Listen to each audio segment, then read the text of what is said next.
अरे इथं तर घरटं बांधलंय. मित्रांनो, आजच्या नवीन एका व्हिडिओमध्ये आपलं स्वागत आहे. मित्रांनो, मस्त श्रावण महिना चालू आहे आणि एवढं छान असं वातावरण आहे की काल पाऊस होता आणि आज छान सकाळपासून ऊन पडलेलं आहे.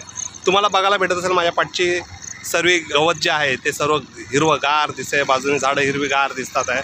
आणि आत्ताचं जे काम चाललेलं आहे ते म्हणजे ह्या ग्राउंडवरती एक लेवल करायची आहे, जे आपण माती टाकली आहे आणि त्या मातीवरचं जे आपण गवत जे लावलं होतं ते बऱ्यापैकी आलेलं आहे आणि त्याची एक लेवल झाली म्हणजे खाली ते जमिनीला चिटकतो, मग त्याच्यावरती कटिंग मशीन आपण फिरवणार आहोत.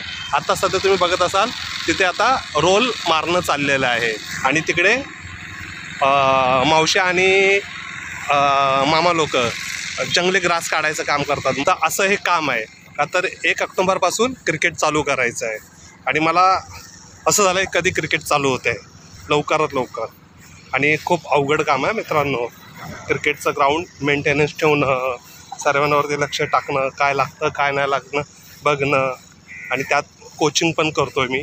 कोचिंग करणं, सरसुद्धा येतात आहे. तर चला आता बघा, तुम्हाला दाखवतो कसं जंगली गवत काढणं चाललेलं आहे. हे अशा पद्धतीने काढणं चाललेलं आहे.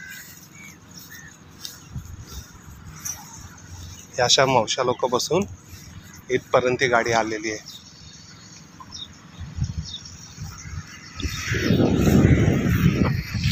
हा संपूर्ण जंगली गवत आहे.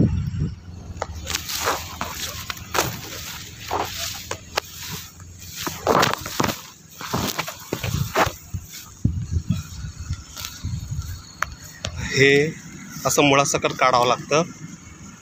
असं काम जोरात चालू आहे. अरे इथं तर घरटं बांधलंय. हे कोणचं आहे? मावशी, सुगरणीचं घर असेल का? मित्रांनो हे बघा, छानपैकी असं सुगरणीचं घर आहे. पण इथे एवढं खाली कशी काय बांधते सुगरणीचं घर? तर हे छानपैकी असं सुगरणीने घर बांधलंय. आता त्यांना मी सांगतो तिकडे त्या झाडाला लटकायला.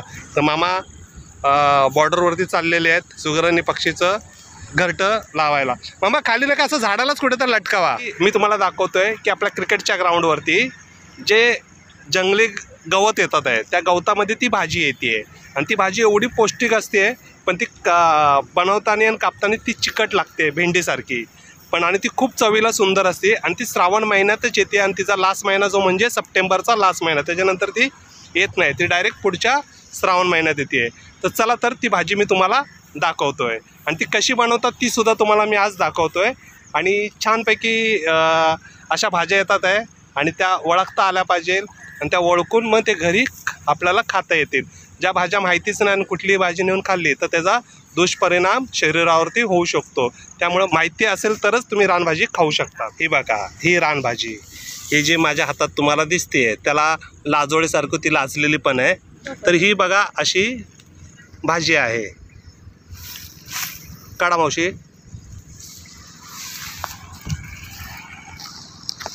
ही अशी खालून निघालेली आहे. मित्रांनो, माझ्या हातामध्ये जी भाजी तुम्हाला दिसते त्याला कैल्याची भाजी बोलतात आहे आगरी भाषेमध्ये. अजून इतर भाषेमध्ये काय बोलतात आहे तर तुम्ही कमेंटमध्ये नक्की सांगा. तर ही जी भाजी आहे मी खात्रीपूर्वक तुम्हाला सांगतो त्याला कैलाची भाजी बोलतात आहे. ही मी स्वतः खाल्लेली आहे. ते ही जी भाजी आहे तर ह्या भाजीचा गुणधर्म असा आहे, तर ही ज्याला मूतखडा असेल तो मूतखडासुद्धा बरा होतो.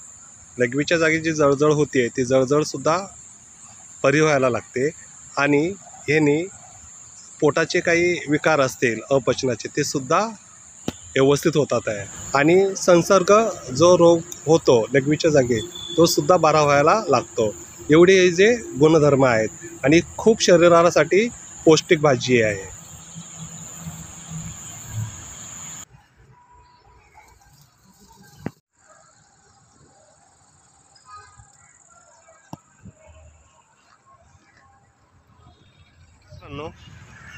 संध्याकाळ झाली आहे आणि छान असं शांत असं वातावरण आहे आणि क्रिकेटच्या ग्राउंडवरती सर्वांच्या सुट्ट्या झालेल्या आहेत. मी थांबलेलो आहे. काही लोक बोलायला येणार आहे क्रिकेटच्या संदर्भामध्ये.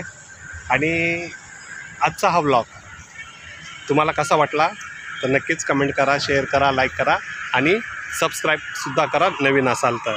आणि आपल्या चॅनलला जास्तीत जास्त प्रेमसुद्धा द्या. Take care. Bye bye. आज घरी गेल्यानंतर तुम्हाला दाखवतो भाजी कशी होती.